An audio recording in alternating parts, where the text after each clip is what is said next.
کرتا ہے میرے ساتھ بچے تو میں مذاق کرتا ہوں، ارے بیٹھنے سے پہلے گھوڑے پر تو نے رکاب میں اپنے نالین کے بند نہیں باندھے، تو نے بند نہیں باندھے، جھک کر نالین کے بند دیکھ رہا تھا کہ قاسم کی تلوار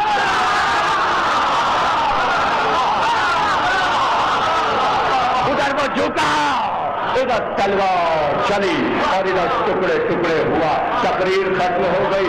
کہا حسین نے مڑ کر ابن فرما مبارک ہو، قاسم کربلا کا فاتح اعظم بن گئے، آج تو حسن کی جمل کی یاد دلا دے۔ بارے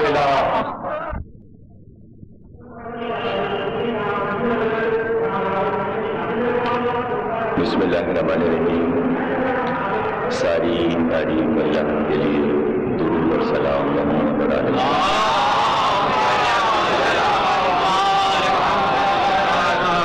مجالس تفسیر قرآن کی 16ویں تقریب آپ حضرات سماعت فرمائیں۔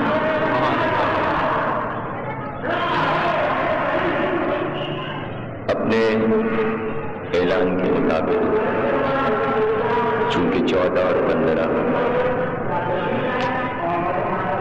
جشن ولادت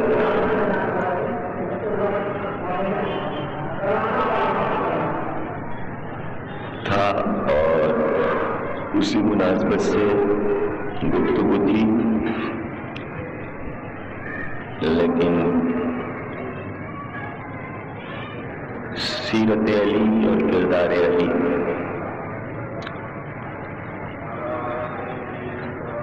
جس پر ہم نے آغاز کیا تھا سورہ برات علی، اب ہم وہ گفتگو مکمل کریں گے آنے والی تقریب میں، چونکہ شخصیت مولا کائنات کی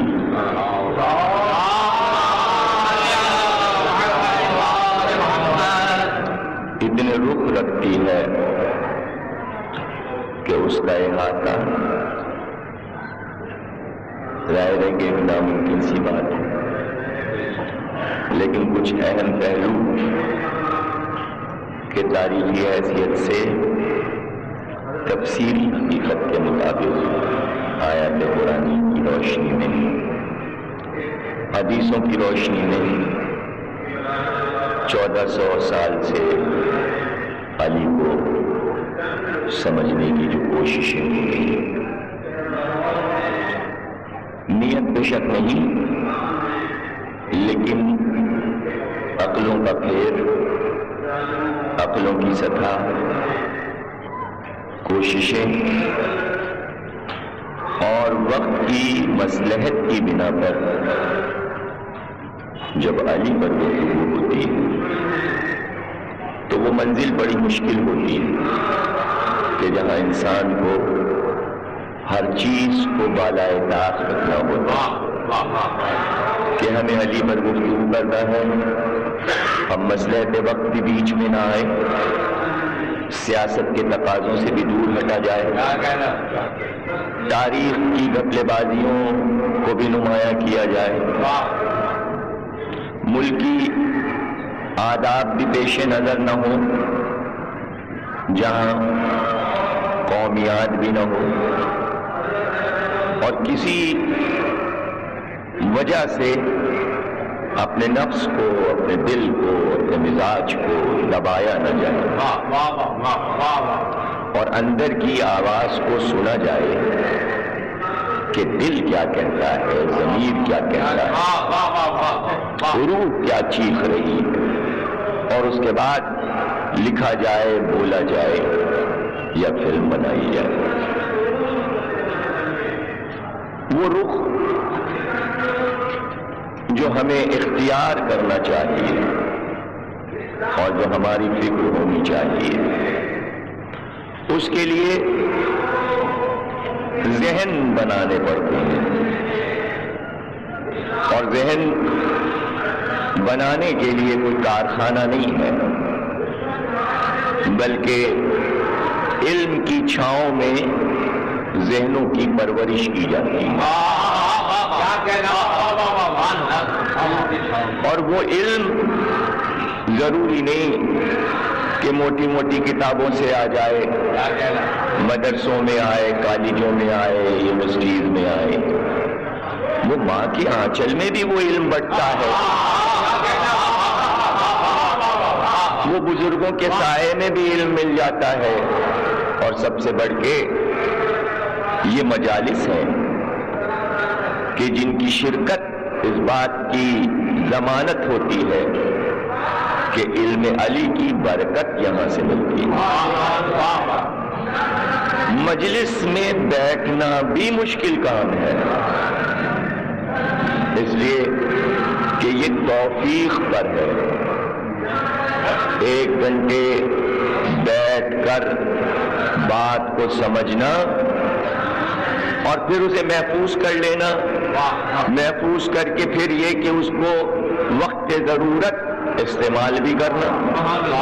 کوئی ایک تقاضا تھوڑی ہے مجلس کا کہ صرف آ گئے اور شریک ہو گئے، ایک پورا عمل ہے، سونے سے جاگنے تک، جاگنے سے سو کر اٹھنے تک ایک پورا عمل ہے۔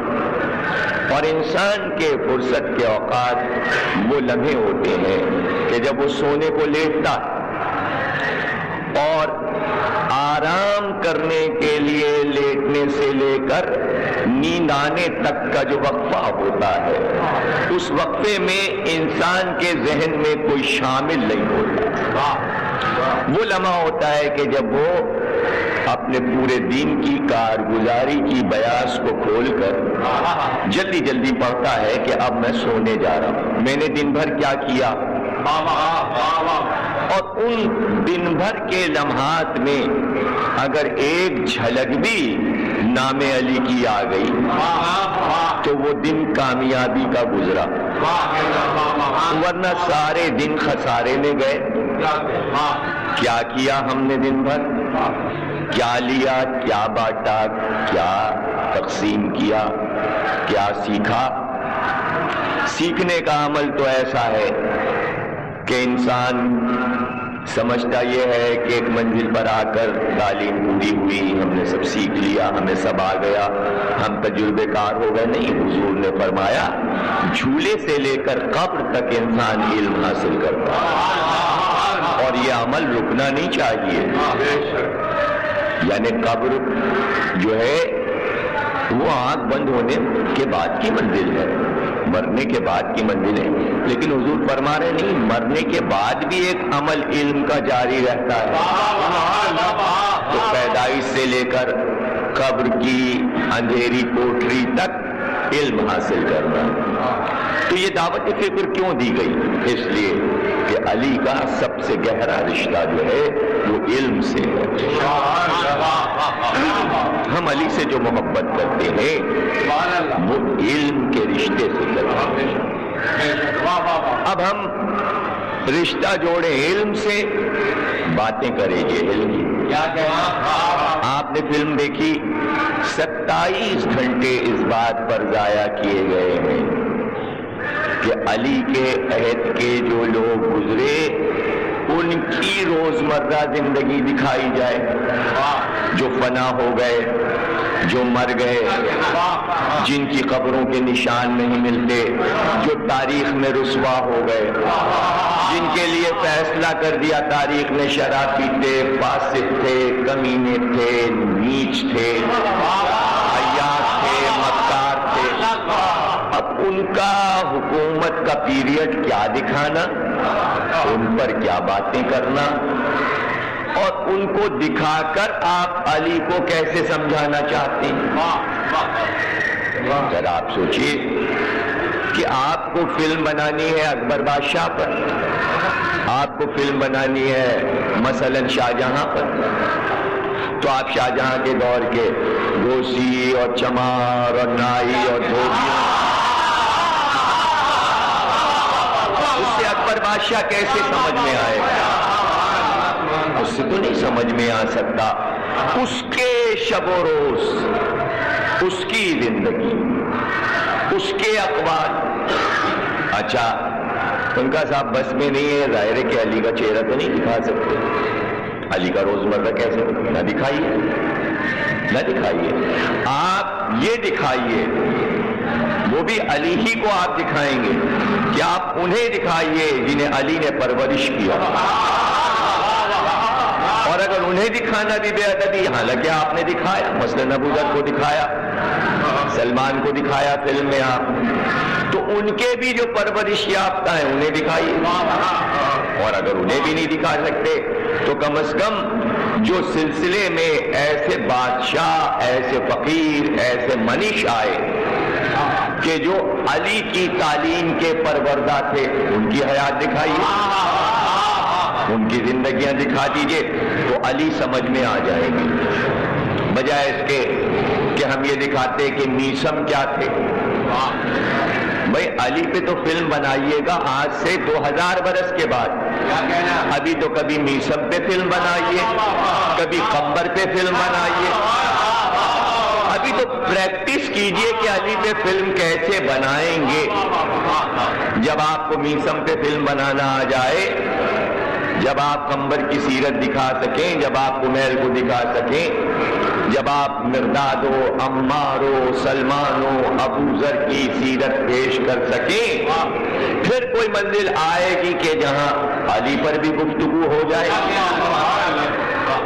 اور جب آپ ان کی سیرت دکھائیں گے تو ان کی تو زندگیاں گزری علی کو سمجھانے میں، میثم نے اپنے کو نہیں سمجھایا کہ میں کیا ہوں، قمبر نے اپنی نفی کر دی کہ میں کیا ہوں۔ کہ یہ ایک فکر بڑی عجیب ہے، انسان جب مشہور ہوتا ہے تو اپنی شخصیت، اپنا خاندان، اپنا کردار، اپنا چہرہ نمایاں کرنا چاہتا ہے، لیکن علی والوں کا کمال یہ تھا کہ انہوں نے اپنی نفی کر دی۔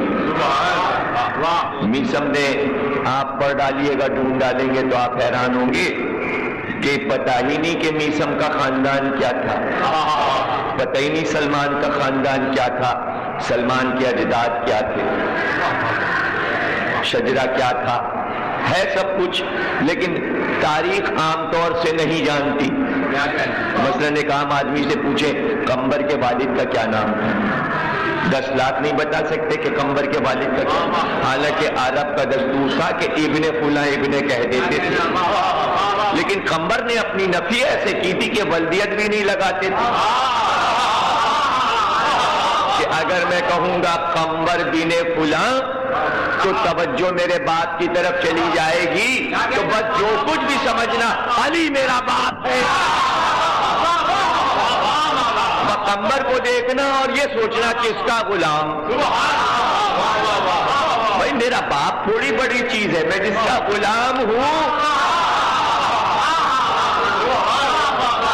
کیا سوچنا سلمان کے لیے کہ سلمان کے باپ کون تھے، کیا سوچنا ابو ذر کے باپ کون تھے، مرداد کے باپ کون تھے، عمار کے باپ، کیا سوچنا، یہ سوچو غلامی کس در کی ہے، بس اب یہی غلامی ہمارا شجرہ، یہی غلامی ہماری بلدیت، یہی غلامی ماں ہے، یہی غلامی باپ ہے، تو ہم غلامیوں پر جی رہے ہیں، اس گھر کی غلامی پر جی رہے ہیں۔ کوئی نہیں بتا سکتا کہ قمبر کا شجرہ کیا تھا، کوئی نہیں بتا سکتا کہ سلمان کا خاندان کیا تھا، نہیں لکھا تاریخ نے، بلکہ لوگوں کو ضد بھی تھی، پوچھ بھی تھے، بس میں بیٹھ تو پھر تیاریاں بھی تھیں کہ ہر چیز کا ہمارے پاس جواب بھی ہے۔ سلمان سے پوچھ لیا کسی نے کیا ہے تمہارا شجرہ، شجرہ کیا ہے، کہا سلمان ابن اسلام ابن اسلام ابن اسلام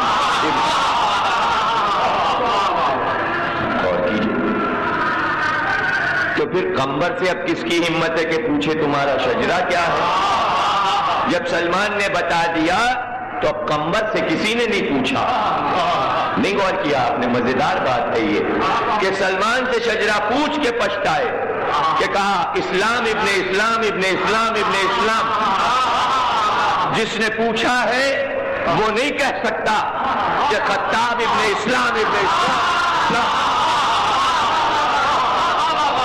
دیکھا سلمان نے دعوت فکر دے دی، تو کہہ کے دکھا دے اسلام ابن اسلام، تو کہہ کے دکھا دے۔ تو اب چونکہ سلمان سے پوچھ کر پچھتائے تھے تو اب کسی نے قمر سے نہیں پوچھا کہ تیری ولدیت کیا، تیرا شجرہ کیا۔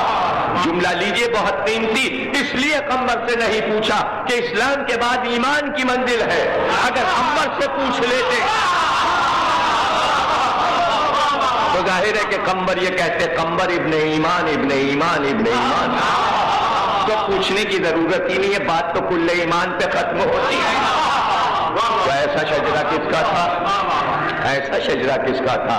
یہ پہچان ہے۔ آپ قسمیاں بتائیے، کسی نے کبھی بحث کی کہ فضہ کا خاندان کیا تھا اور فضہ کا شجرہ کیا تھا؟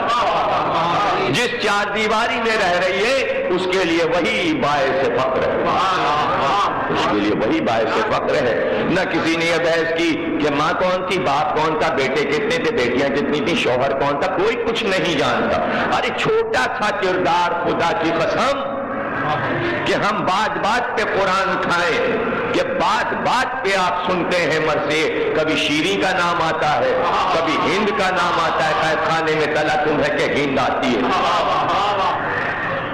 شیریں کا نام آتا ہے، لیکن کبھی کسی نے کوشش کی ریسرچ کر کی شیریں کے شوہر کا کیا نام تھا، شیریں کا باپ کون تھا، شیریں کا خاندان کیا تھا، ہند کا باپ کون تھا، ہند کی ماں کون تھی، ہند کا خاندان، بس یہ کہ اس نے یہ کہا تھا کہ میں غلام حسین ہوں، میں کنیز حسین ہوں، میرا باپ بھی غلام حسین تھا۔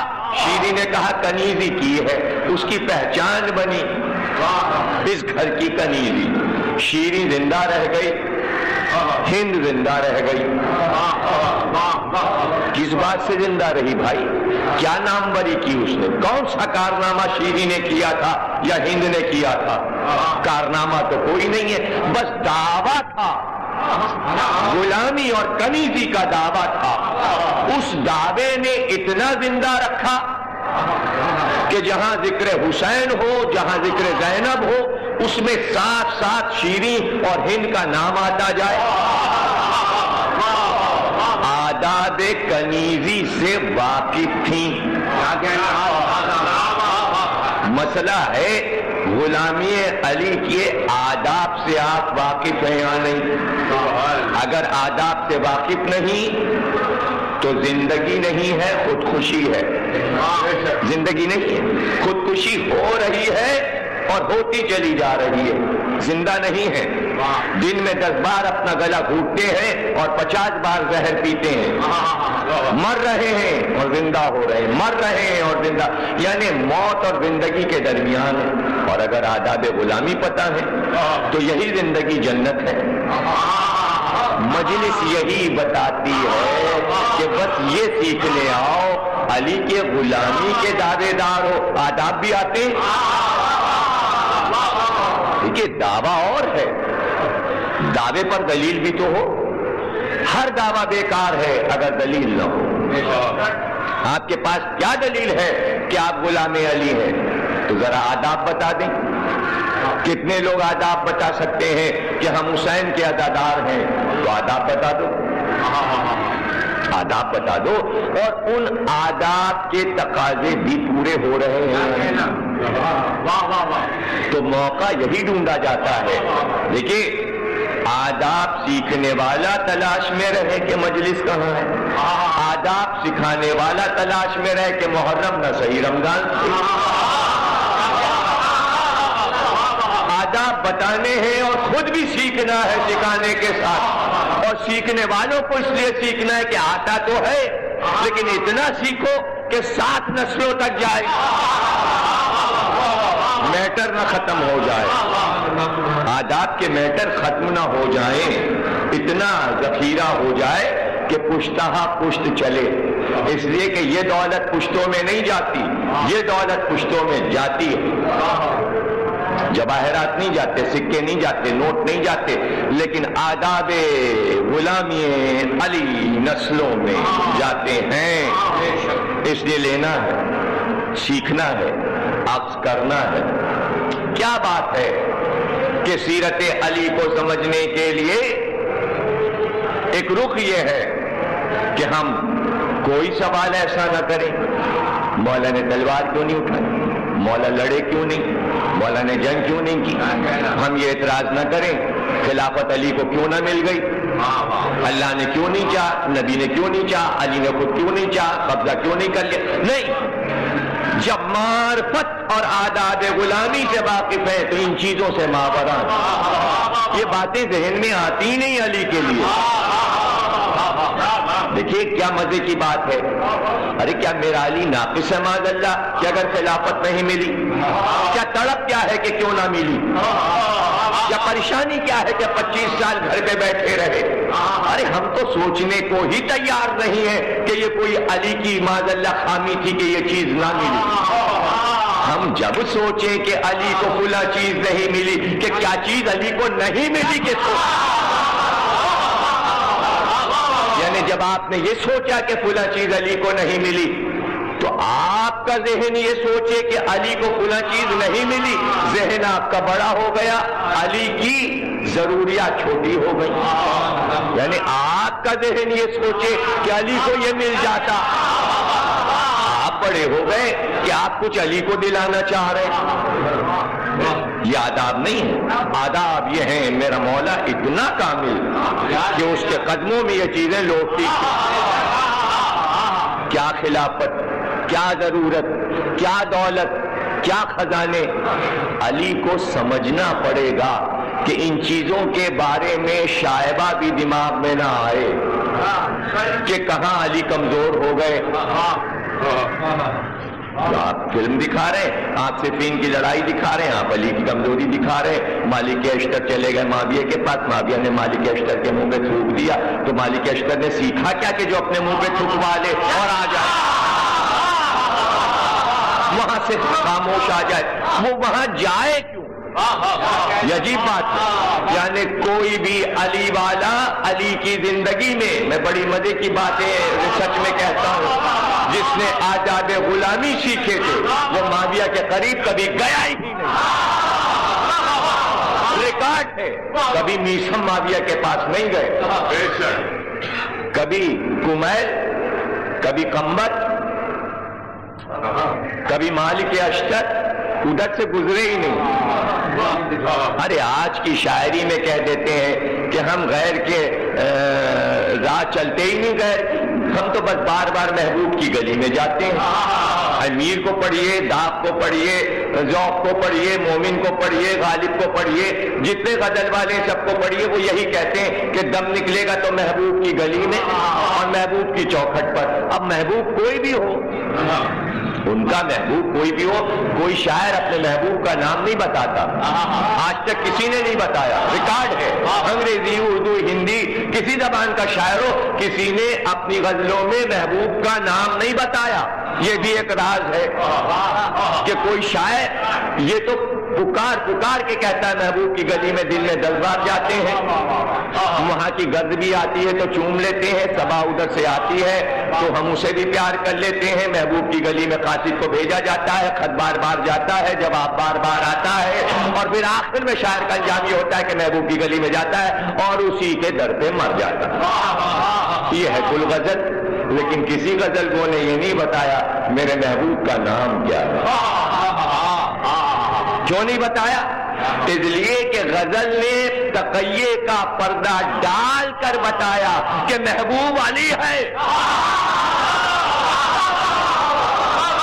نام بتا دیتے تو مزہ خراب ہو جاتا۔ پھر غیروں کا ذکر جو غزل میں ہوتا ہے، غیر وہاں آ گیا، غیر وہاں بیٹھا ہے، اس غیر کے نام رکھے ہوئے غزل گو نے۔ کیا کیا نام ہے غیروں کے غزلوں میں؟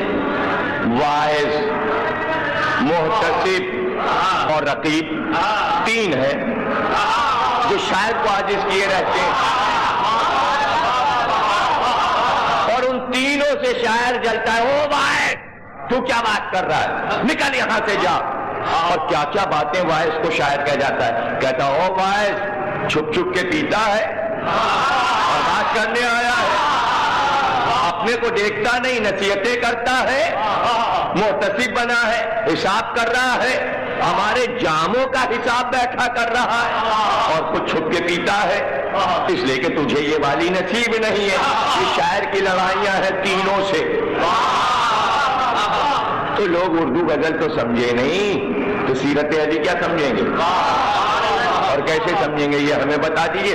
اس لیے کہ استاد ہوتا ہے جو غزل کے شعر کی تشریح کرے، تب اسکول اور کالج کے طلباء کے سمجھ میں آتا ہے اس شعر میں کیا چھپا ہے۔ تو اسی طرح علی کے ہر فضیلت میں کچھ چھپا ہے، سمجھانے والا ہونا چاہیے جو اس کی شرح کرے۔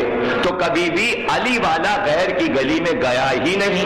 تو آپ نے فلم میں کیسے دکھایا کہ مالک اشتر وہاں چلے گئے جب تک مولا خود نہ بھیجیں۔ اچھا مولا جب بھیجتے ہیں میسم نہیں تم نہیں جاؤ، مالک تم نہیں جاؤ۔ مولا جانتے ہیں کہ کون جا سکتا ہے معاویہ کے دربار میں، کون جا سکتا ہے اور کسے بھیجا جائے، چھوٹا کام ہو یا بڑا کام۔ سگے چچزاد بھائی عقیل ہیں، کہ میں جاؤں کہ چلے جائیے۔ اگر علی کو ڈر ہوتا کہ معاویہ اپنا بنا لے گا عقیل کو تو کبھی نہ جانے دیتے۔ کیا اطمینان ہے کہ آل اولاد کو لے کر جاؤ۔ دیکھیے کیسا اچھا نقطہ یہیں پہ رکھا ہے، یہ کہہ دوں تو آگے بڑھ جاؤ۔ میں 12 بیٹوں کے عقیل گئے تو جو بچے گئے تھے 30 برس پہلے کربلا کے واقعے سے، تو چھوٹے چھوٹے بچے دمشق میں پلے، یعنی عقیل کے بچے معاویہ کے دارالحکومت میں پلے۔ وہی یزید بھی پلا تھا، وہی مسلم بھی پلے۔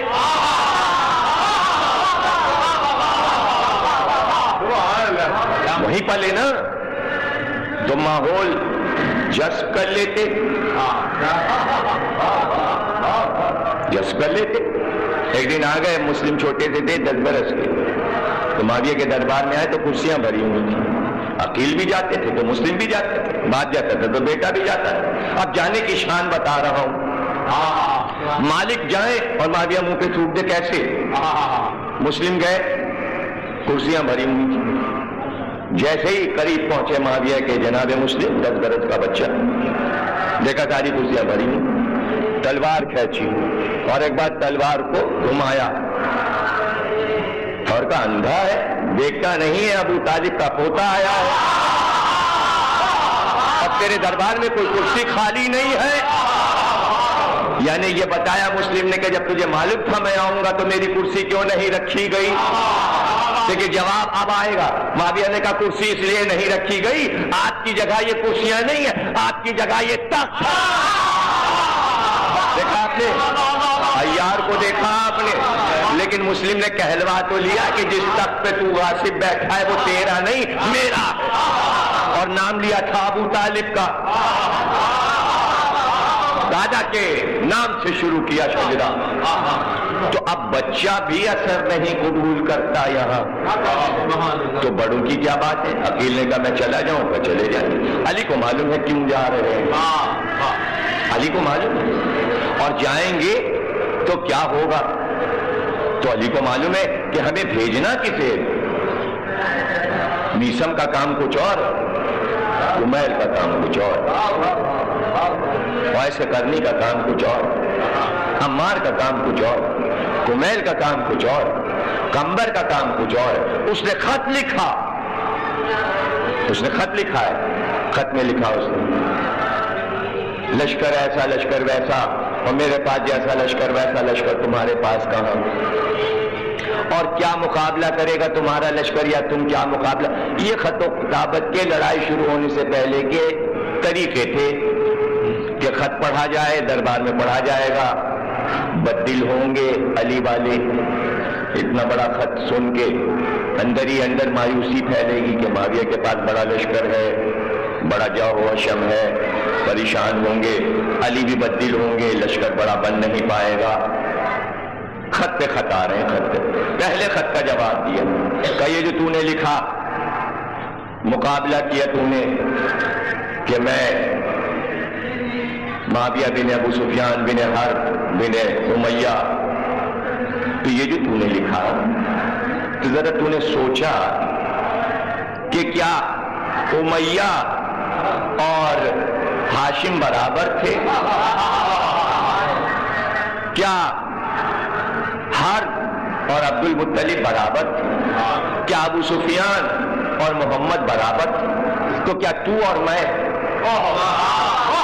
یہ کیا لکھ رہا ہے؟ اور کیا تجھے یہ زیب دیتا ہے کہ تو امیہ کو ہمارے خاندان میں ملا، جبکہ دنیا کو معلوم ہے کہ غلام زادہ تھا؟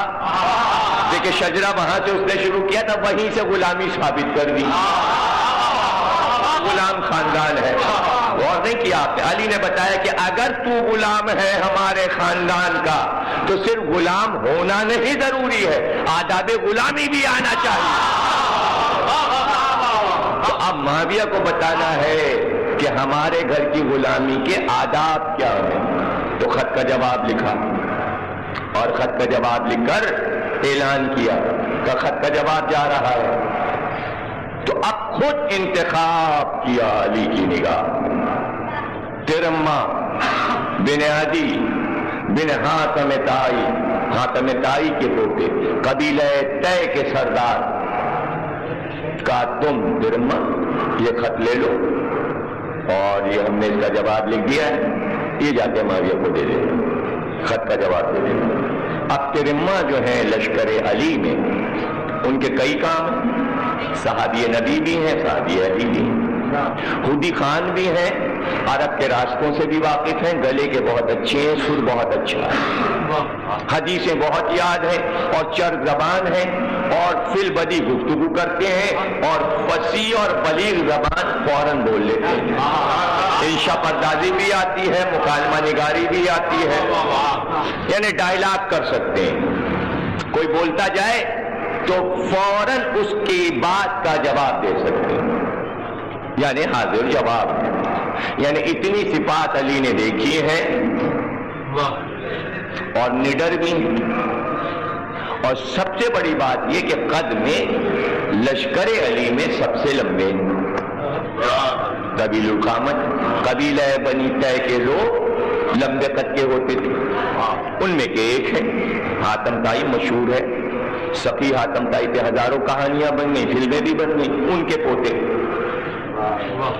ابھی حاتم طائی ایک کردار ہے کہانیوں کا بچوں کے لیے، لوگ سمجھتے ہیں شاید کہانی کا کردار ہے، نہیں، عرب کا ایک مشہور کردار ہے، مشہور قبیلے کا ہے، اور اس قبیلے کی سخاوت مشہور ہے، یعنی پورے قبیلے کی سخاوت، 3 قبیلے عرب میں اپنے سخاوت کی وجہ سے مشہور، یہ سب ریسرچ کی باتیں، پورے عرب میں کل 3 قبیلے سخاوت کی وجہ سے مشہور تھے، ایک بنی ہاشم، ایک بنی ثقیف، ایک بنی طے۔ بنی طے قبیلہ سخاوت کی وجہ سے اتنا مشہور ہوا کہ اس کا ایک سردار اتنا سخی نکلا کہ اس کے نام کا جزو بن گیا، سقی حاتم، اور وہ کہانیوں کا حصہ بن گیا، قصوں کا، اس کی سخاوت کہانی بن گئی۔ تو اللہ چاہتا تھا کہ دین اسلام کا بھی ایک سردار اتنا سقی ہو کہ حاتم طائی کی سخاوت کے قصے دب جائیں اس کی سخاوت کے آگے۔ تو اب وہ سخاوت اتنی مشہور ہو گئی ہے کہ ضرورت ہے کہ یہ بتایا جائے کہ حاتم کی سخاوت سے اولا کس کی سخاوت ہے۔ تو قدرت نے ایک انتظام کیا کہ دربار علی میں سوال ہو گیا، اور سوال کرنے والے نے کہا مولا علی، حاتم اتنا سخی تھا کہ 70 درباروں سے روٹی دیتا تھا۔ کہا کس طرح؟ کہ 70 دروازے بنائے تھے، فقیر آتا ایک در پہ روٹی لیتا، پھر دوسرے در پہ جاتا، وہاں سے بھی روٹی مل جاتی، پھر تیسرے پہ جاتا، 70 دروں سے گزرتا جاتا، اور ہر جگہ سے خیرات ملتی جاتی۔ کہا تو یہ سخاوت نہ ہوئی؟ اسے نہیں تھا، دیکھیے آپ اس سے بڑی کوئی ثقافت ہی نہیں کہتے 70 دروازوں سے دیتا تھا، تو دنیا امیج سمجھتی ہے۔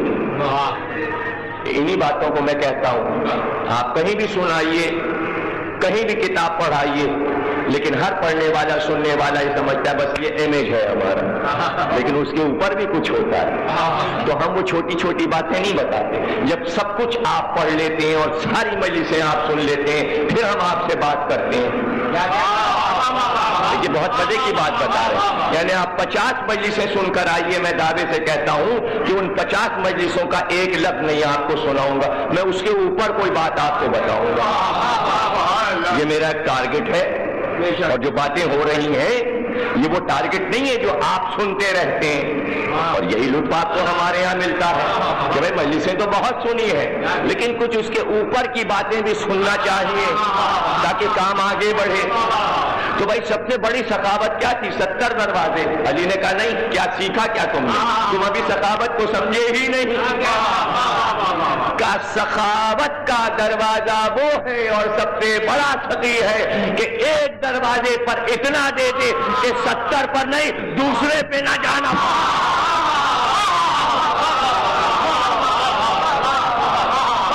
یعنی فقیر کو پھر دوسرے دروازے پہ جانا پڑا۔ علی نے بتایا میرا دروازہ وہ ہے جس نے یہاں سے لے لیا، پھر اب اس کو دوسرے دروازے پہ نہیں جانا۔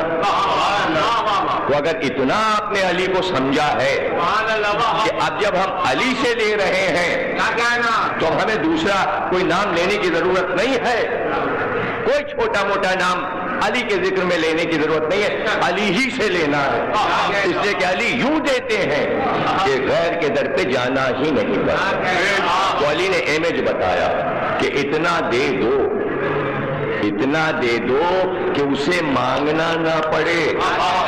سخاوت کا فلسفہ اسی کو میں سمجھایا کرتا ہوں۔ لوگ کہتے ہیں صاحب ہم نے اپنے ذاکر کو اتنے پیسے دے دیے، اور انہوں نے کہا نہیں اتنے دیجئے۔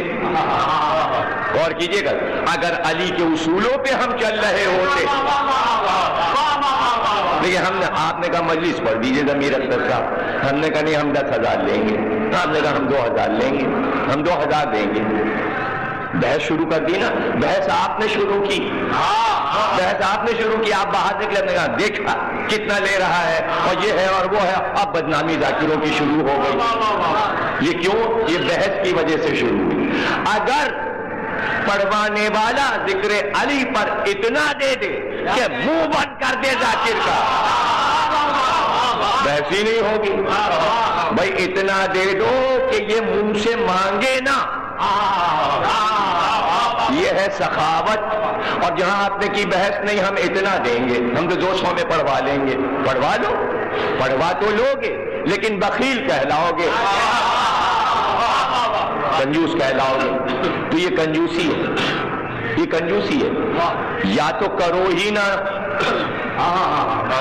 کیا ضروری ہے کہ ہم ہر ایک کے لیول پہ آ گئے، جو وہ کر رہا ہے وہی ہم بھی نہ کرو۔ بہت سے لوگ ہیں جو نہ زندگی میں کبھی مجلس ہی نہیں کرتے، ہم جانتے ہیں ایسے لوگوں کو جن کے گھر پہ کبھی مجلس ہوئی نہیں۔ ایسے بہت سے اپنے دوستوں کو ہم جانتے ہیں جنہوں نے اپنے باپ، اپنے مرحومین کے لیے کبھی سال صاحب کی مجلس ہی نہیں کی۔ ارے پیسہ خرچ کرنا الگ ہے، فاتحہ بھی نہیں مفت میں کبھی پڑھواتے، ایسے بھی لوگ۔ ارے بعض ایسے ہیں جو اپنے ماں باپ کا کبھی ذکر ہی نہیں کرتے، حالانکہ بہت سے لوگ فقر کے مقام پر۔ یعنی کنجوسیاں اتنی بڑھی ہوئی ہیں ذہنی کہ جہاں لوگ اپنے اجداد کا ذکر یا ان کے ذکر پہ پیسہ خرچ کرنا نہیں اچھا سمجھتے، تو وہ علی کے ذکر میں کتنے کنجوس ہوں گے۔ ذکر علی سخاوت ذہنی سکھاتا ہے۔ کیا مطلب جب آپ یہاں کے بیٹھ گئے، تصور میں اگر آپ کے باپ آ گیا، حسین بھائی اکثر کہتے رہتے ہیں حسین بھائی تو اب آنے لگے نا ہماری مجلسوں میں، اب آ رہے ہیں نا، یہ نہیں، یہ تفسیر ہو رہی ہے 15 برس سے۔ جب یہ نہیں آتے تھے تو مسلسل جب تک یہ تفسیر ہوتی تھی اور یہ نہیں آ رہے تھے، ان کے باپ آتے تھے، اور یہ آج بھی ذکر کرتے ہیں کہ آپ کی مجلس میں آنا ہم نے اپنے باپ سے سیکھا، اور وہ گھر جا کے کہتے تھے کہ بھائی بڑے بڑے مجتہدوں کو سنا، اس لیے کہ مجتہد خاندان کے ہیں، یہ کھجوے کا، بہار کا، عالموں کا، مجتہدوں کا، ہندوستان کا سب سے بڑا جو خاندان تھا، اس خاندان کے چشم و چراغ ہے۔ تو کہتے تھے جب میرا باپ یہ آ کے کہتا تھا، تو جب وہ مر گئے تو اب ان کی وراثت میں یہ آ رہے ہیں، یہ مجھے وراثت میں ملے ہیں، ان کی دوستی، یعنی ان کی میری دوستی وراثتاً ہے۔ تو اب جملہ دے دوں، یعنی یہاں علی کی محبتیں بھی شجروں میں چل رہی ہیں۔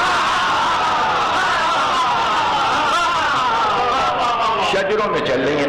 یہ دیکھیے ابو ذر بیٹھے ہوئے, ان کے بڑے بھائی جو کہ 8 سال ہوتے تھے امریکہ چلے گئے. سجاد امریکہ میں, ان کے لیے صحت کی دعا کیجیے گا, طبیعت آج کل ان کی ناساز آپ کے سید سجاد, انہیں صحت کلی عطا ہو. سجاد صاحب کو جو کہ ہمارے بہت گہرے منبر اور بہت بڑھ چڑھ کے حصہ لیتے رہے ہیں اور انشاءاللہ آئیں گے تو لیں گے. ان کے باپ, ان کے والد جوش ملی آبادی کی بزم میں بیٹھنے والے, لاہور کی بڑی شخصیت تھے ان کے والد, بہت بڑی شخصیت, بخاری صاحب. تو انہوں نے ان بچوں کو وصیت کی تھی کہ بھائی ضمیر اختر کیا تولا تبرہ دونوں ہیں, انہیں چھوڑنا نہیں. تو ان بھائیوں نے میری وہ دونوں محفلیں نہیں چھوڑی. یعنی نبی کو یہ کیک لے کے عید زہرا کا آتے ہیں, مجلس میں رہتے ہیں موجود. اب یہ ان کا آنا جو ہے کیا کہنا, وہ ان کے باپ کی یاد دلاتا ہے. یعنی جتنی بار تصور میں یہ آئیں گے اس کا ثواب ان کے باپ کو پہنچ رہا ہے. یعنی شجرے میں محبت علی آ رہی ہے. اس طرح یہ پیغام یوں چلتا ہے کہ جو لوگ اپنے بچوں کو لے کر آتے ہیں وہ ڈبل ثواب کما رہے ہیں. خود تو کما رہے ہیں نہیں, جو بچوں کو لے کر آ رہے ہیں وہ بچہ کئی نسلیں بنائے گا. تو جو اسے یاد ہوا ہے وہ کہاں تک پہنچائے گا. اسی طرح تو ہمارا دین چلا, کتابیں پڑھ کے نہیں چلا, سینہ بسینہ سادات کا مذہب چلا ہے. تو یہ سخاوت ذہنی, جب تک علی کی سخاوت پہ گفتگو نہیں ہوگی ذہن سخی نہیں ہوگا. اور جب تک علی والوں کی سخاوت نہ بتائی جائے, حالانکہ حاتم طائی کافر تھا لیکن رسول نے تعریف کی اس لیے کہ صفت اچھی ہے. بنی ہاشم کی عادت تھی نا سخاوت. تو اگر ایک کافر میں بھی وہ ہے, اہل بیت عادل ہے نا, اگر ایک کافر کے پاس بھی عدل ہوگا تو اہل بیت اس کی تعریف کریں گے. دیکھیے میں بڑی عجیب فکر دے رہا ہوں, ایک موضوع ہے پورا یہ خطیبوں اور مقررین کے لیے اور مضامین لکھنے والوں کے لیے, کہ اگر اہل بیت سخی ہے اور کافر میں بھی, ایک کافر میں بھی سخاوت ہوگی, اہل بیت تعریف کریں گے. تو رسول نے اس کی بنیاد ڈالی.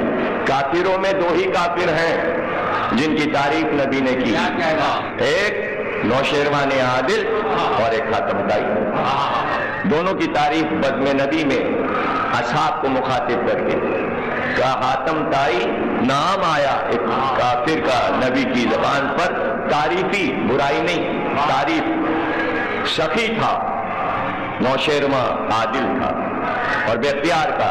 ہیں تو آگ میں اس لیے کہ مشرک تھے, کافر تھے, لیکن ہاتھ میں پنکھے ہیں. آگ بڑھتی ہے, اس کے ہاتھ میں سخاوت کا پنکھا ہے, اس کے ہاتھ میں عدالت کا پنکھا ہے. شعلے آتے ہیں اور حاتم اور نوشیروان اس پنکھے سے آگ کو دور ہٹا دیتے ہیں. یہ عدل اور سخاوت میں کیا صفت آ گئی؟ نہ یہ توحید ہے, نہ عدل ہے, نہ نبوت ہے. تو یہ عدالت اور سخاوت کیسے کافر کو بچا رہی ہے؟ چونکہ سخاوت اور عدالت نے کلمہ اہل بیت پڑھا ہوا ہے. اس لیے اس میں اتنی طاقت آ گئی کہ وہ آڑ بن کر ان دونوں کو بچا رہی ہے. اور میں تو یہ سمجھتا ہوں جب نبی نے تعریف کی ہوگی دونوں کی, اسی کے بعد دونوں جنت میں پہنچا دیے گئے. سوال ہی نہیں پیدا ہوتا کہ اب سخی حاتم اور نوشیروان جہنم میں ہو. ایک ہے میرا عقیدہ اور اس کی میں دلیل رکھتا ہوں. جب نوشیروان کی پوتی 9 اماموں کی ماں بن گئی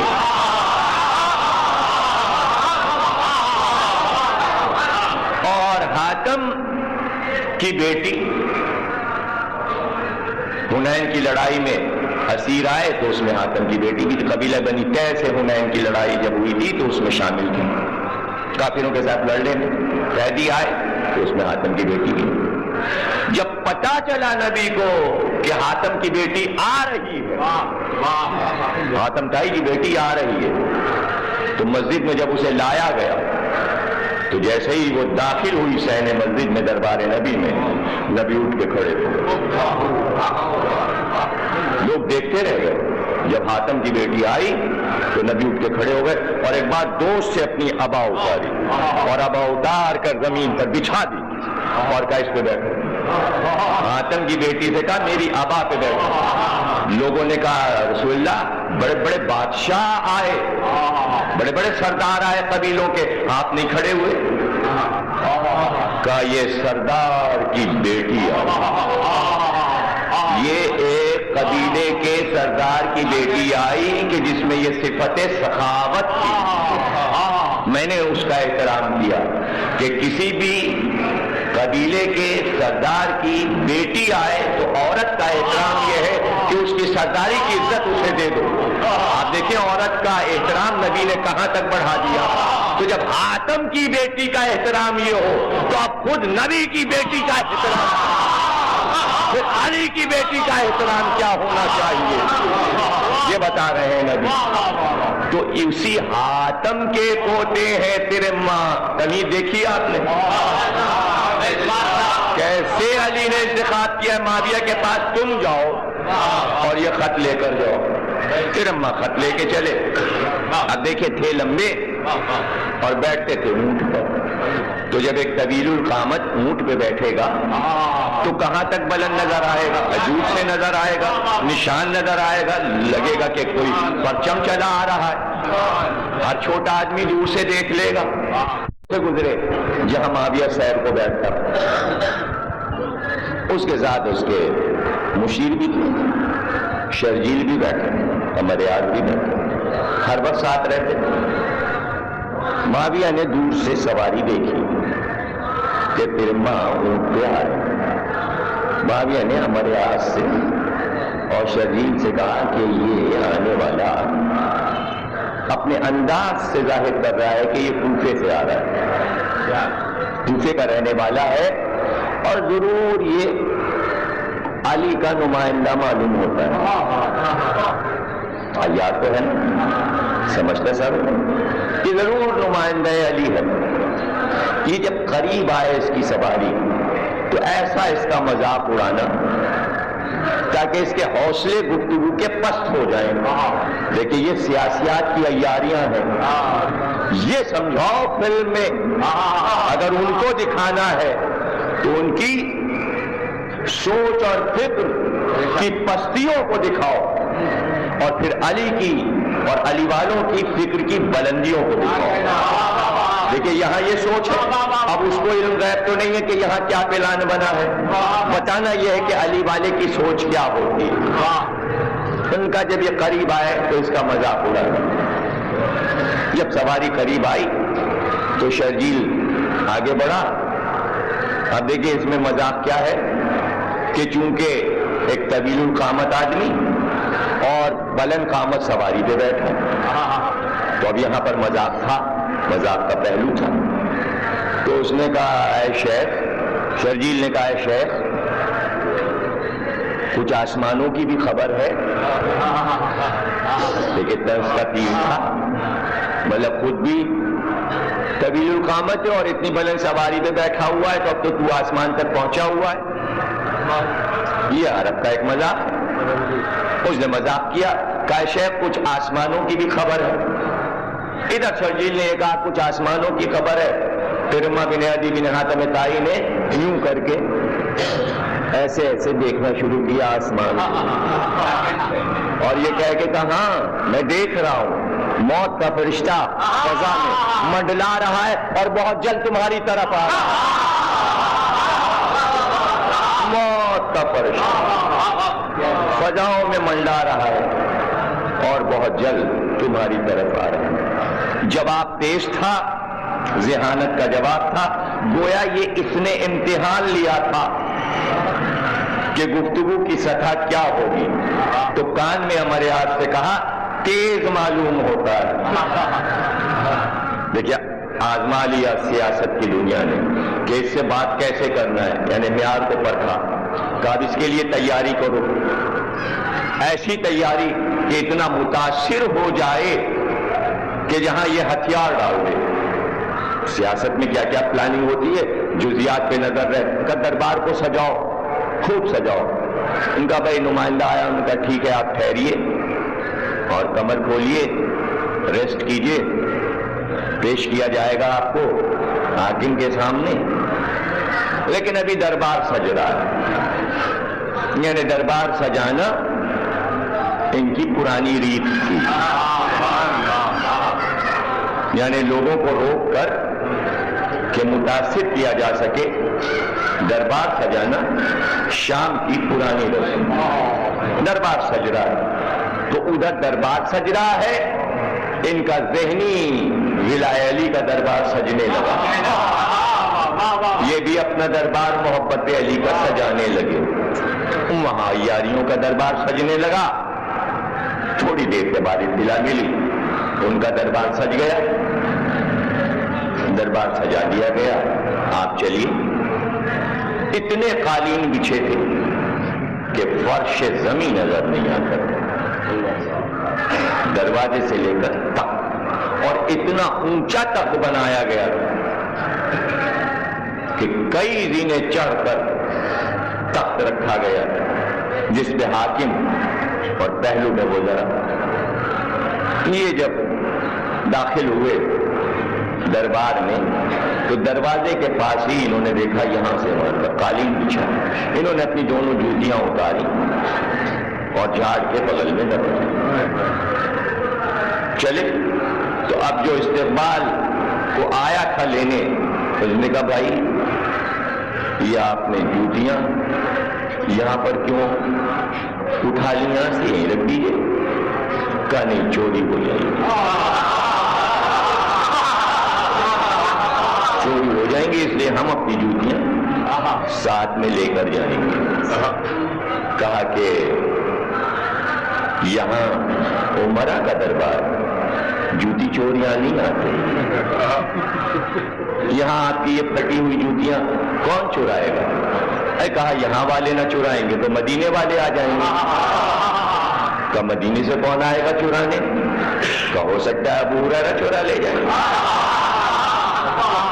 ہو سکتا ہے کہ ابو ہریرہ میری جوتیاں چرا لے جائیں۔ اب یہ دیکھیے، یہ وہ تاریخی مذاق تھا کہ یہ آپ حدیثوں کی کتاب پڑھیں تو آپ کو بڑا لطف آئے گا کہ ایک دن بہت بھوکے تھے، بہت بھوکے تھے، آئے بیٹھے رہے، ابو ہریرہ کچھ نہ ملا کھانے میں، تو رسول اللہ نے کہا دیکھو کیا کر رہے ہیں، تو جا کے لوگوں نے دیکھا تو حضور کی جوتیاں کھا رہے تھے، یعنی پوری جوتیاں کھا گئے۔ تو لوگوں نے کہا کیا کر رہے ہو؟ کہا حضور کی جوتیاں کھا رہے ہیں۔ یہ روایت ہے، یہ روایت ہے۔ تو صرف یہ کہ چرا لینا اور ہے اور نگل لینا اور ہے، صرف چرائی نہیں ہے بلکہ نگل گئے جوتیاں، یعنی اب وجود ہی نہیں جوتیوں۔ تو اس واقعے کی طرف کیا خوبصورت پیغمبر نے اشارہ کیا کہ ابو ہریرہ لے گئے، ان کا بھائی وہ مدینے میں ہے، وہ یہاں آپ کی جوتیاں چرانے کہاں آئیں گے؟ کا معجزے سے آ سکتے ہیں، کا معجزہ نبی کے پاس تھا، ابو ہریرہ کے پاس تو نہیں، کہا ہے کیوں نہیں؟ کہا ابو ہریرہ کے پاس کیا معجزہ ہے؟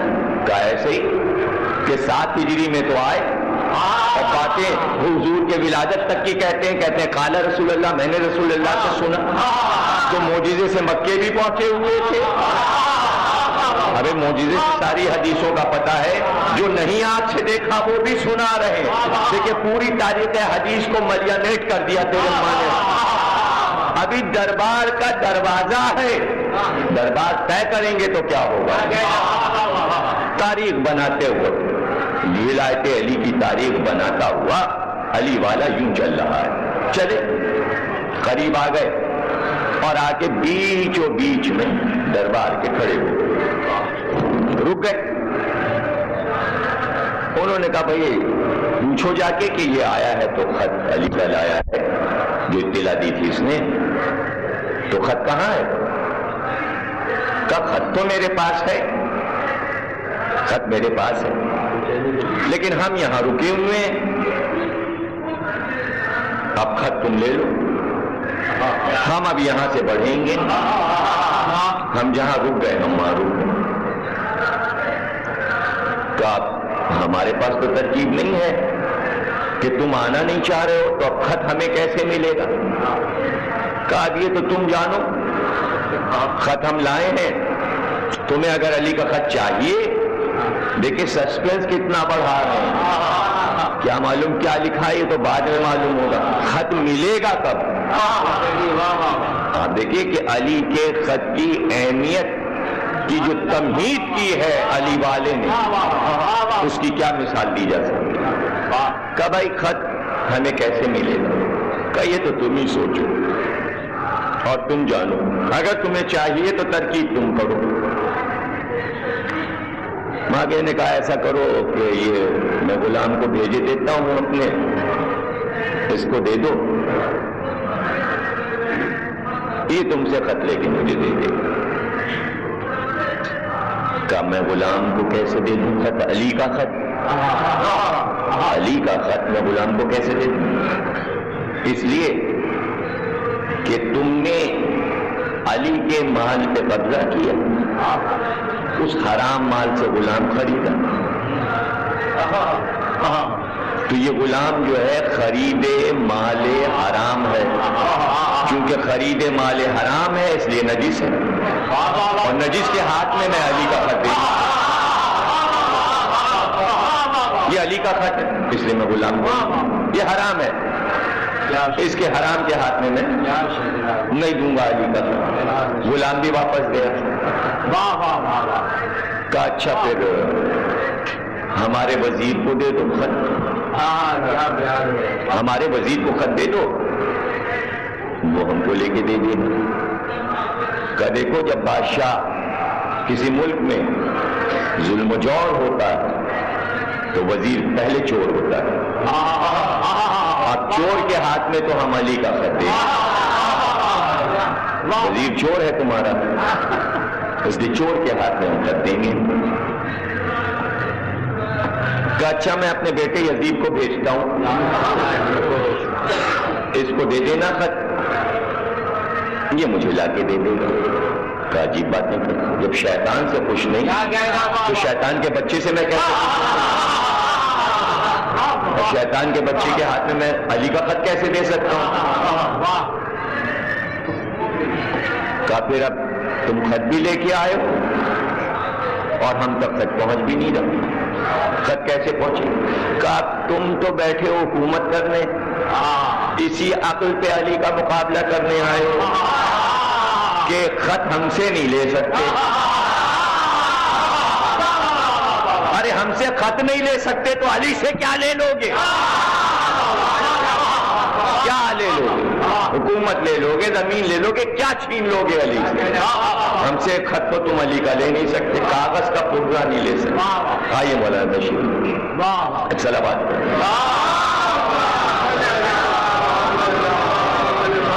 ایک خط تو لے نہیں سکتے، کیا کر لو گے تم؟ کیا عقل ہے، کیا ذہانت ہے، کیا بیٹھے ہوئے ہوتا؟ کہا تو پھر بھائی تم ہی ترکیب بتاؤ۔ کہ ترکیب میں بتاتا ہوں، عمل تمہیں کرنا ہے۔ کہ کیا؟ کہ یہ جو تخت پہ چڑھے بیٹھے ہوئے ہو اس پر سے اترو، ایک زینہ تم اترو، ایک قدم میں بڑھو، دوسرا زینہ پھر تم اترو، دوسرا قدم میں بڑھو، تم ادھر سے زینے اترتے جاؤ، میں ادھر سے بڑھتا جاؤں گا، جہاں پہ ہم دونوں قریب آ جائیں گے ہم وہیں پر تمہیں خط دے دیں گے، تم خط لے لینا علی۔ کہا ٹھیک۔ وہ تخت سے اترے، ایک زینہ اترے، یہ ایک قدم بڑھے، وہ ایک زینہ اترے، یہ دوسرا قدم، یہاں تک کہ آخری زینے تک جب آ گئے تو سامنے رک گئے، تیرے رک گئے، ان کا ٹھیک ہے خط لے لیں۔ ایک بار اپنے امامے کو اتارا اور اس میں سے خط نکالا علی کا، آنکھوں پہ رکھا، چوما۔ تمہیں پتا ہے میں سر پہ رکھ کے خط لایا تھا علی کا، یہ علی کا خط ہے، میں اسے سر پہ رکھ کے لایا تھا۔ اگر میں تم سے یہ کہتا کہ یہ علی کا خط ہے، جیسے ہی میں تمہیں پیش کروں علی کے خط کے استقبال کے لیے اٹھ کے کھڑے ہو جانا، تو تم کبھی کھڑے نہ ہوتے۔ میں نے علی کے خط کا تم سے استقبال کرایا۔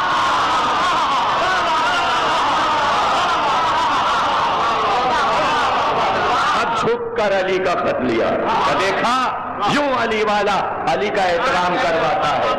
کیا میں نے آج کی تقریر کا موضوع بتایا آپ کو؟ آداب غلامی، یعنی علی کی غلامی کا اگر دعویٰ ہے تو آداب آتے ہیں۔ آداب کا پہلا اصول یہ ہے کہ اپنے مقابل سے پہلے علی کی عظمت کو منواؤ۔ اگر تم دعوے دار ہو کہ علی کے غلام ہو تو علی کا پہلو گھٹنے نہ پائے گفتگو میں، عظمت بڑھا کر دب کر نہیں گفتگو۔ یہ علی کی بات ہے، اعلیٰ کی بات ہے، ہم ہی نہیں ڈر رہے ہیں۔ اگر آپ ہی دب گئے وکیل بن کر تو اب بیٹھ جاتا ہے علی کا ہر آدمی۔ کیا کہنا؟ ہماری قومیات میں یہ ہے کہ اب علی کے پہلو کو کمزور کیجیے، اپنے پہلو کو اجاگر کر۔ ہاں تو علی نے بھی تو کٹوا دیے صفین میں، اپنی مثالوں میں علی کو کہاں لا رہے ہیں؟ اپنی اپنی بات کیجئے۔ ہاں جب علی کی بات کیجئے تو کسی مثال میں نہیں، بس علی کی اپنی مثال ہے۔ علی کا کارنامہ تو پھر علی کا کارنامہ، دوسروں کے کارناموں پہ علی کے کارناموں کو دلیل نہیں بنایا جاتا، اس لیے کہ ہر آدمی معصوم نہیں ہے، ہر آدمی معصوم نہیں۔ علی علی ہے، ان کو مثال میں نہیں لا سکتے آپ، فلاں نے ایسا کیا تو علی نے بھی ایسا کیا، یہ کیا بات ہے؟ ارے آپ اس مسئلے کو سمجھے کہاں؟ آپ ایک ترما کو تو سمجھے نہیں تو آپ علی کو کیا سمجھیں گے؟ آپ ایک میسم کو سمجھے نہیں تو آپ علی کو کیا سمجھیں گے؟ آپ قمبر کو تو سمجھے نہیں تو آپ علی کو کیا سمجھیں گے؟ کہ بڑی ہاں آداب پہلے سیکھو تب علی کے فضائل پر زبان کھول لو، کرو بحث، مضبوط وکیل بنو۔ ان کا بھائی ٹھیک ہے، خط لیا، خط لے کر تخت پر آئے، خط کو کھولا، کاتب سے کہا پڑھ کے سناؤ بآواز بلند۔ اس نے خط پڑھا، علی نے لکھا تھا کہ آج یہ دن آ گیا کہ تو مجھے اپنا لشکر اور اپنی شجاعت اور بہادریوں کی باتیں کرتا ہے، کیا بدر بھول گیا، احد بھول گیا، خندق بھول گیا، تجھے کیا ہو گیا ہے؟ کیا کوئی علی پرانا ہو گیا ہے؟ تو اپنے عقائد بھول گیا، تو کس سے باتیں کر رہا ہے؟ علی نے مختصر سا خط لکھا تھا، اس نے کہا بھائی یہ خط جو ہے اس کا جواب اسی وقت لکھ کر اس کو دے دیا جائے۔ خط ہم بولتے ہیں، کاتب لکھے، اب کاتب سے لکھوا رہا ہے۔ اب دونوں کی کتابت بھی دیکھنا اور دونوں کی خطابت بھی دیکھنا، اور علی کا خطیب سامنے ہے، دیکھنا ہے کہ علی والا خطیب بڑا ہوتا ہے یا باطل کا خطیب یا کتیب۔ ان کا بھائی لکھو جواب، لکھو۔ بھائی آپ لوگ کتاب پڑھنے آئے ہیں، یہ کتب خانہ یا تقریر سن رہے ہیں؟ کتاب پڑھنا ہے تو گھر جائیے، بستر پہ لیٹ کے پڑھیے، جائیں کتاب لے جائیے اور آپ گھر پہ پڑھیے، جائیں۔ نہیں ہماری طرف سے کوئی پابندی نہیں ہے کہ آپ یہاں بیٹھیے، ہمیں یہ باتیں بالکل پسند نہیں۔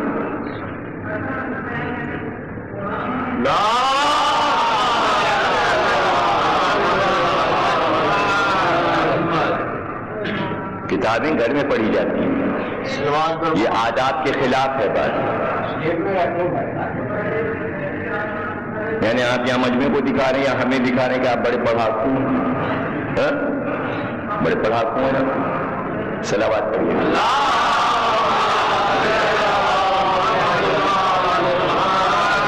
جو ہم پڑھا رہے ہیں یہی پڑھ لو تو بہت بڑی بات ہے۔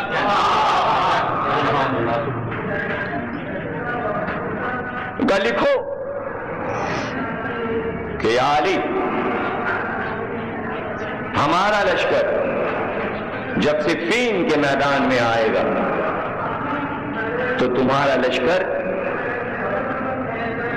مقابلہ نہیں کر سکے گا، اس لیے کہ ہمارا لشکر بالکل ایسا ہے جیسے آسمان پر بکھرے ہوئے لاتعداد اربوں ستارے.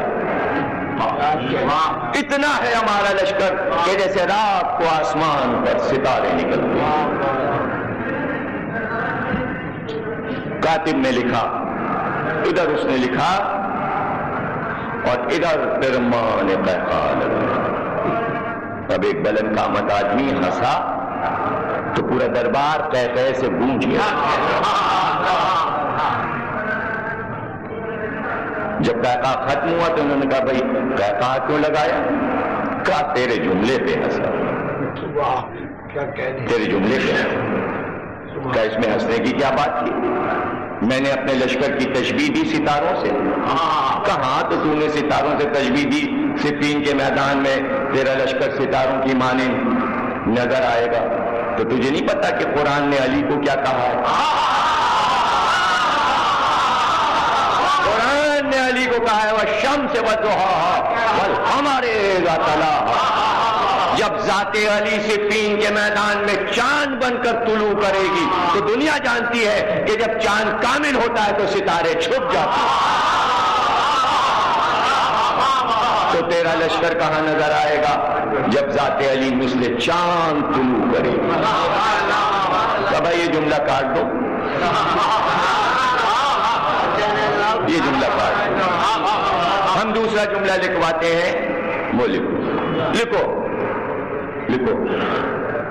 اب لکھو کہ ہمارا لشکر تعداد میں اتنا زیادہ ہے کہ جیسے شام سے لے کر کوفے تک سرسوں کے دانے بکھرا دیے جائیں.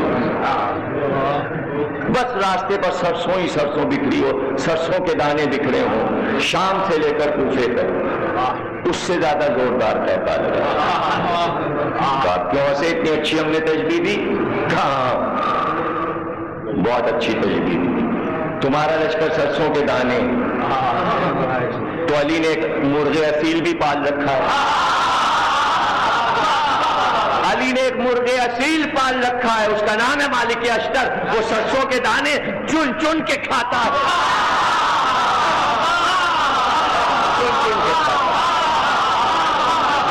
وہ کوفے سے شام تک دانے چنتا ہوا آئے گا. تو یہ سرسوں کے دانے کہاں رہیں گے؟ مرغ اصیل کو نہیں پہچانتے تھے. کہا بھائی یہ بھی کاٹ دو. ارے کہا تم شام تک جملے کٹواتے رہو گے اور خط تمہارا کامل نہیں ہوگا. کہا تو پھر ایسا کرو، ہمیں رخصت کر دو، ہمیں آرام کرنے دو، خط تم لکھواتے رہنا.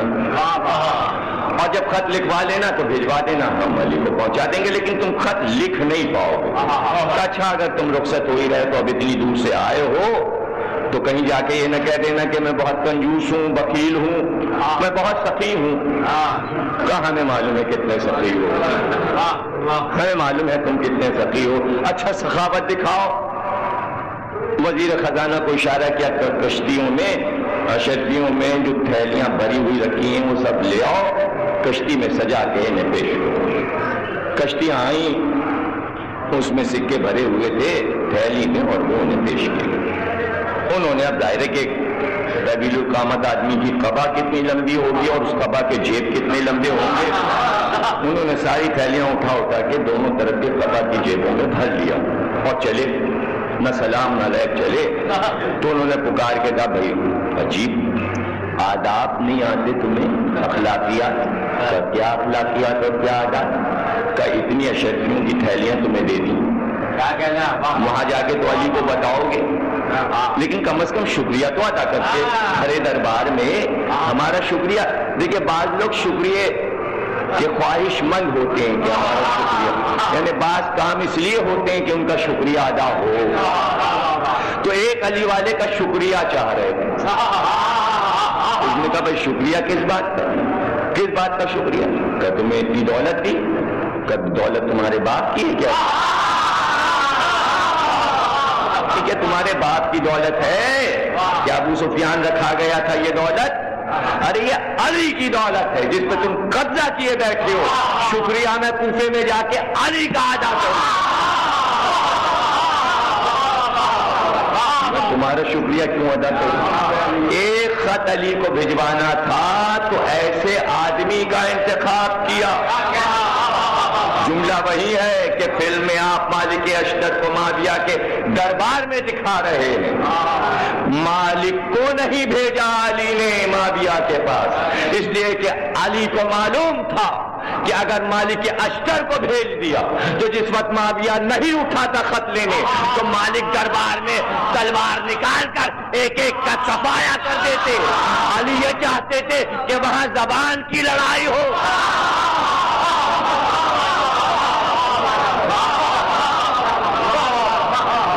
وہاں زبان کی لڑائی ہو. زبان کی لڑائی میں لڑائی کتاب میں رہ جاتی ہے اور دونوں طرف کے کردار زندہ رہتے ہیں. توجہ کیجیے گا، زبانی لڑائی میں کردار باقی رہتے ہیں اور تلوار کی لڑائی میں ایک طرف کے کردار باقی بچتے ہیں اور ایک طرف کے مر جاتے ہیں. بات ختم ہو جاتی ہے، فیصلہ فوراً ہو جاتا ہے، کہانی ختم ہو جاتی ہے، کلائمیکس ہوتا نہیں ہے. فلم 27 قسطوں میں چلے کیسے؟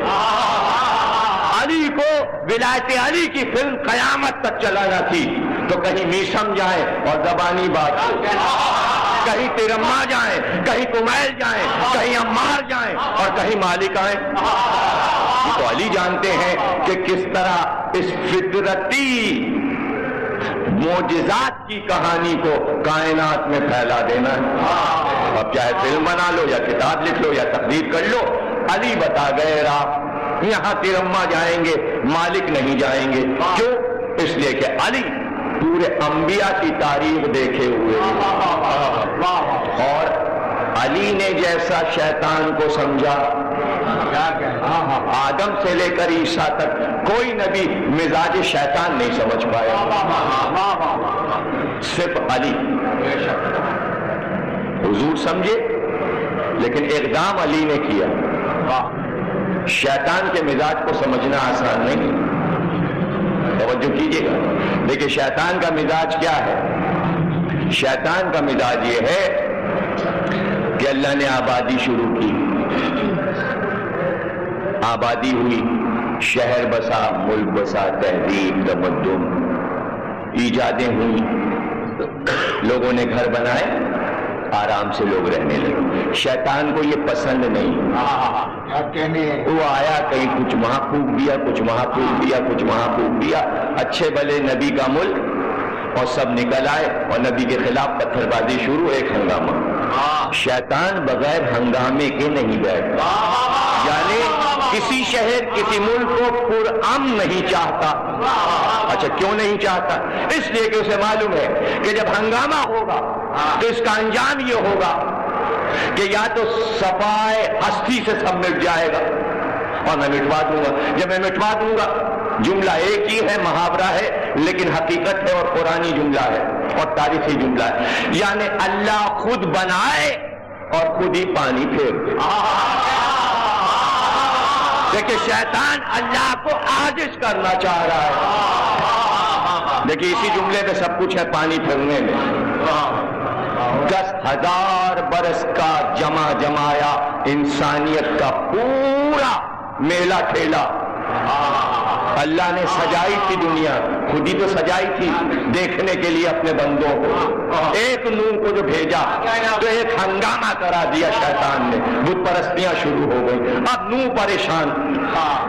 دیکھیے کیسے عاجز کیا. کہ اب یہ ہنگامہ جو میں نے کرایا ہے اس کا خاتمہ دیکھو کہاں پر ہوتا ہے. اور میں یہی چاہتا ہوں کہ جو اللہ نے اپنے ہاتھ سے دنیا بنائی ہے خود مٹائے، اور وہی ہوا. نوح نے کہا ان سب کو تباہ کر دو. اللہ نے کہا نوح ٹھہرو، کچھ دن ٹھہرو، یہ گٹھلیاں بو دو، یہ کھجوروں کے درخت جب نکل آئے پھر ہم عذاب لائیں گے. اپنا بنایا ہوا خود ملک کیسے تباہ کرے اللہ.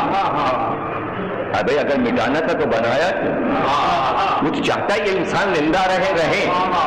تو نوح کو سمجھایا کہا نہیں نوح سدھر جائیں گے، ٹھیک ہو جائے. درخت بڑے ہو گئے، پھل آ گیا تھا. اب لاگا کہیں اب ان کی گٹھلیاں بھی بو دو. نباتات میں سب سے دیر میں جو درخت پھل دیتا ہے وہ کھجور، بہت عرصے کے بعد پھل آتا ہے. تو کھجور کی گٹھلیاں اور پھر درخت 9 بار ایسا ہوا، درخت نے پھل دیا تھا، اب اس کی گٹھلیاں بو دو، اب جب پھل دے گا تو لائیں گے عذاب۔ امتحان نوح کا بھی ہو رہا ہے، نوح کا بھی ہو رہا ہے، کاب لائیں گے۔ اب جب نمی بار آئی کاب عذاب کا، اچھا ٹھیک ہے لے آیا عذاب کا، کشتی بنا لو۔ اب نوح اور نوح کے 3 بیٹے، پانی چلا، وہ جو بسا بسایا سب تھا اس پہ پانی پھر، شیطان کتنا خوش ہوا، ابھی شیطان کی فتح ہے، حالانکہ نوح کھاتے ہیں، کشتی بچ گئی، بیٹے بچ گئے، گھر بچ گیا، خود بچ گئے۔ ہم نئے سرے سے پھر دنیا بنے، پھر شہر بسے، پھر ملک بسے، پھر اولاد بڑھے، پھر انسان بڑھے، 3 آدمیوں سے پھر دنیا آباد ہو۔ پھر اللہ نے محنت شروع کی انسانیت کو بنانے کے لیے، دنیا کو آباد کرنے کے لیے۔ شیطان نے پھر اپنی پلاننگ شروع کر دی کہ اب ہم لوط کیا تباہ کرائیں گے، عاد، سمود، صالح۔ اب جو نبی آیا جہاں ارتقاء پہ تہذیب آئی، نبی نے کہا عذاب لا۔ کتنی بار اللہ نے دنیا بنائی اور اس مردود نے مٹوائی۔ توجہ ہے نا آپ کی، ہے نا توجہ؟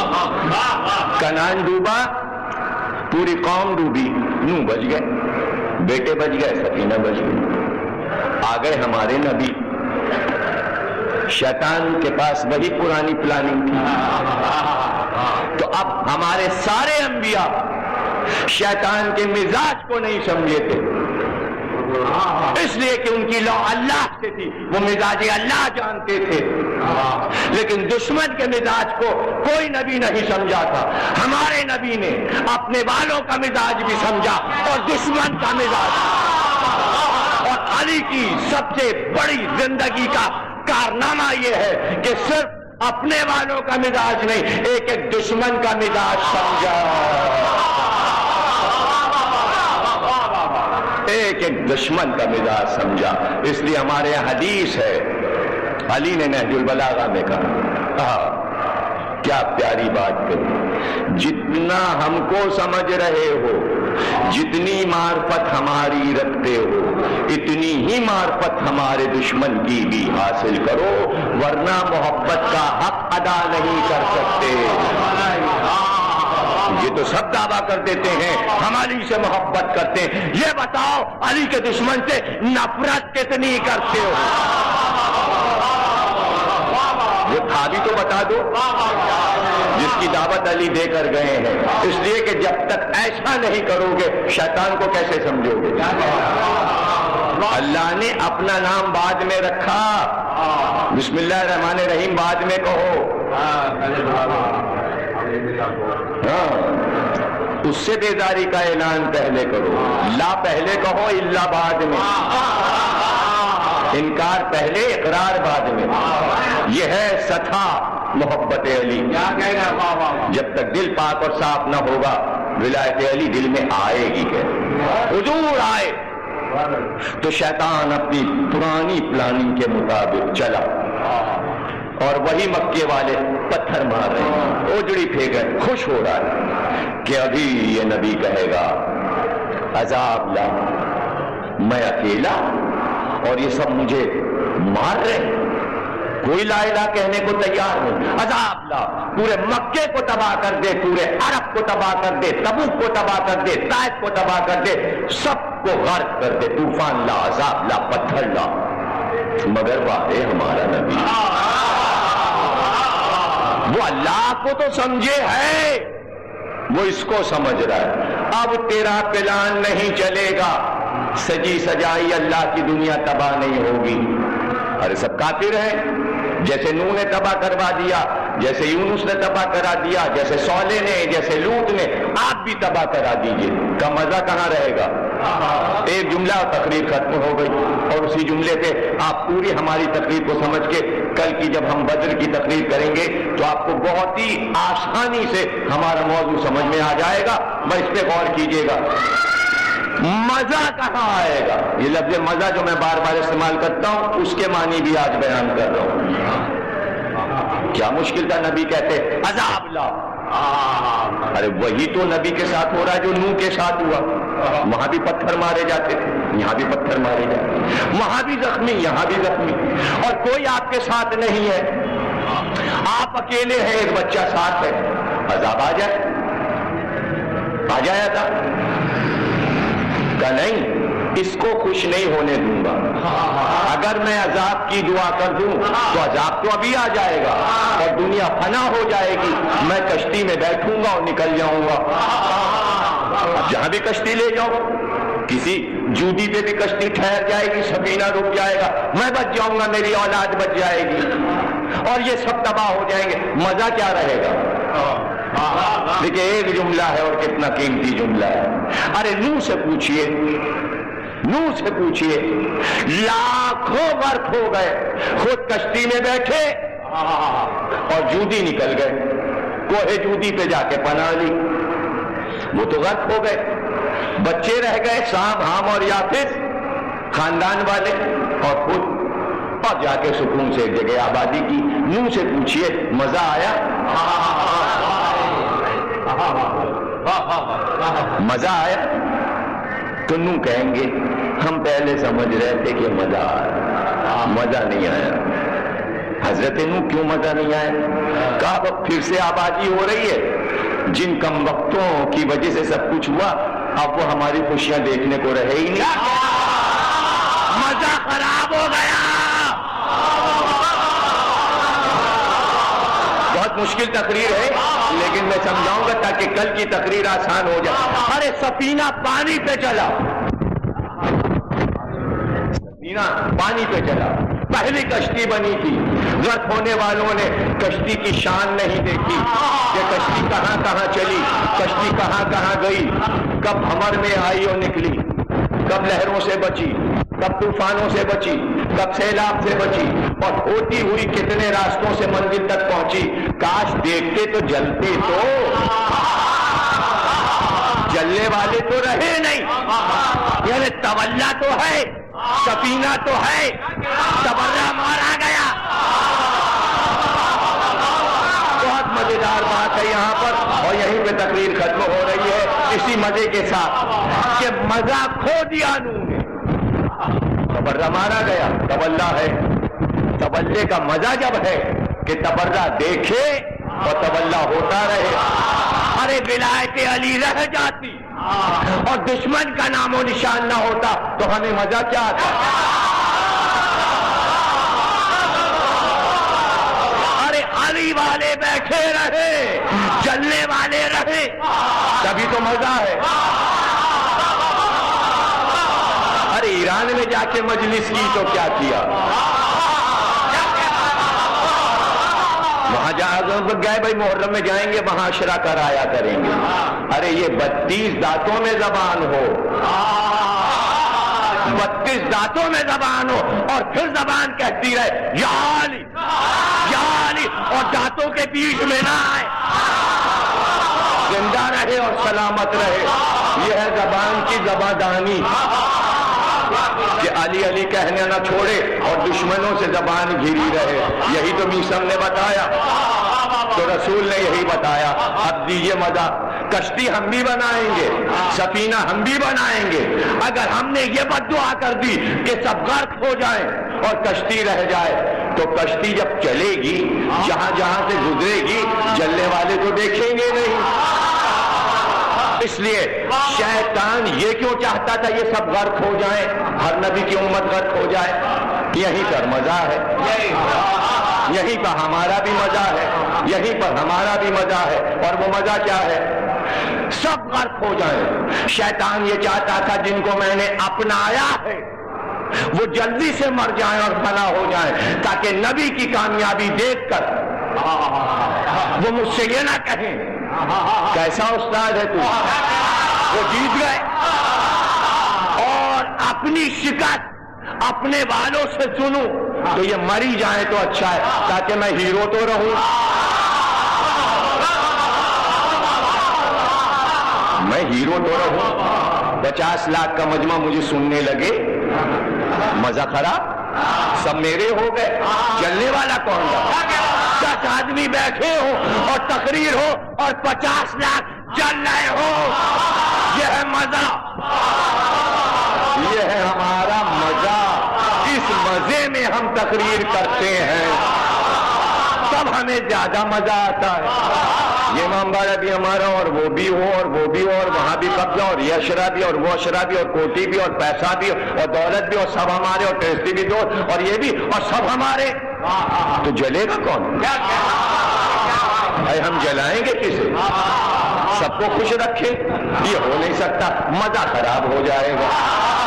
وارے نو جو جلنے والے تھے انہیں آپ نے سب کو ختم کر دیا، غرق کر دیا۔ اب آپ کی خوشیاں دیکھ دیکھ کے جلے کون؟ وہ خوش ہونے والا اللہ خوش ہو رہا ہے، جبریل خوش ہو رہے ہیں، آپ خوش ہوئیے، جلنے والا تو کوئی رہا نہیں۔ مزہ ہے کہ جلنے والا دیکھے، خوش ہونے والے خوش ہوں، جلنے والے جلے، پھر کام تیزی سے ہوتا ہے۔ رسول نے کہا یہ بنایا سفینہ، اور دیکھو سفینہ ہمارا چلا۔ ہم یہ نہیں چاہیں گے کہ تم غرق ہو جاؤ۔ تم دیکھو چونکہ نوح کی قوم نے نوح کا سفینہ نہیں دیکھا تھا، عاد نے، سمود نے صالح کی کامیابی نہ دیکھی، ہود کی کامیابی نہ دیکھی، اب تم قیامت تک جلو۔ یہ ہے سفینہ، اور سفینے میں کل 5 ہے۔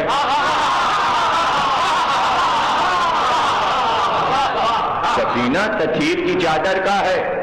سفینہ چلا، اب جو سفینہ چلا، اب جلنے والے جل رہے ہیں، ساحل پہ کھڑے ہیں، تماشا دیکھ رہے ہیں، رسول کشتی لیے چلے جا رہے ہیں۔ اب کشتی چلی، کشتی چلی، اور ادھر چلی، اور کافروں کے درمیان سے سیلابوں سے کشتی چلنے لگی۔ چلتے چلتے رسول نے ایک بار شب ہجرت بستر پہ کشتی روک دی۔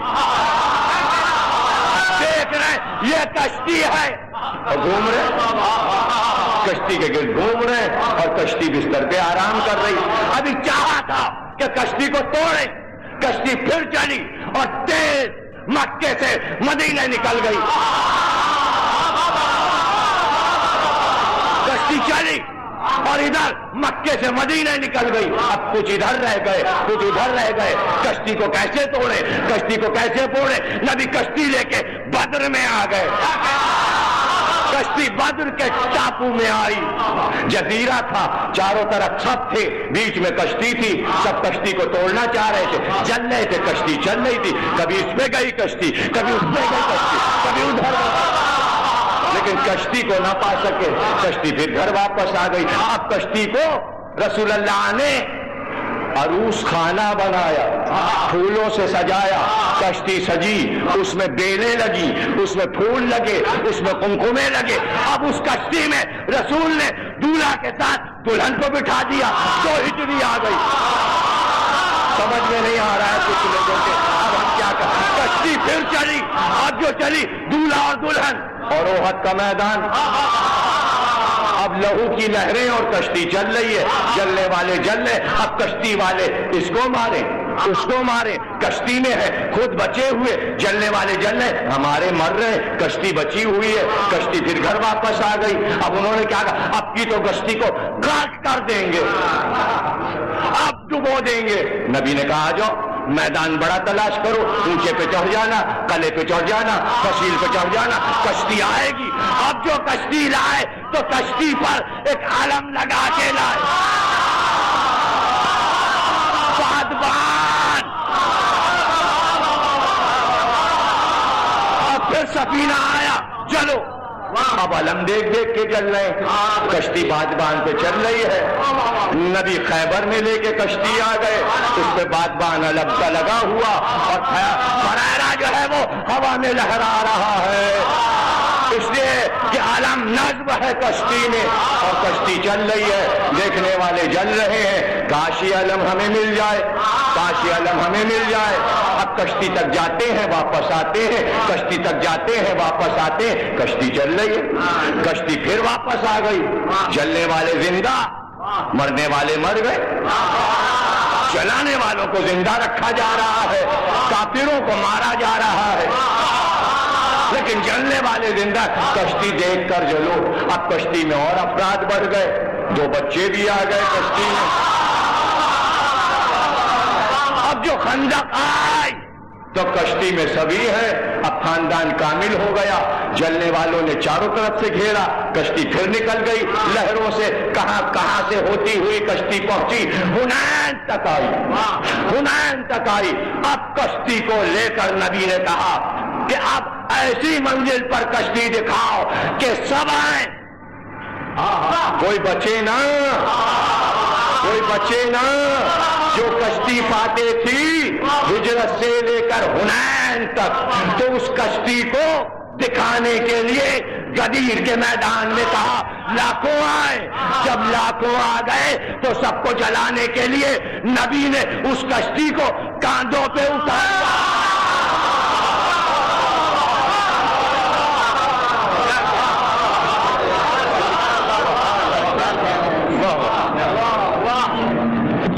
السلام علیکم یا ابا عبداللہ، السلام علیکم یا ابن رسول اللہ، السلام علیکم وعلی جدک وابیک وعلی امک واخیک، السلام علیکم یا ابو الفضل العباس ابن امیر المومنین، السلام علیکم یا مولایا وانصارک المستشہدین معک جمیعا ورحمۃ اللہ وبرکاتہ، السلام علیکم یا غریب الغرباء، السلام علیکم یا معین الضعفاء والفقراء، السلام علیکم یا مغیث الشیعۃ والزوار فی یوم الجزا، السلام علیکم یا سلطان العرب والعجم یا علی ابن موسیٰ ایھا الرضا الراضی بالقدر والقضاء ورحمۃ اللہ وبرکاتہ، السلام علیکم یا مولانا یا صاحب العصر والزمان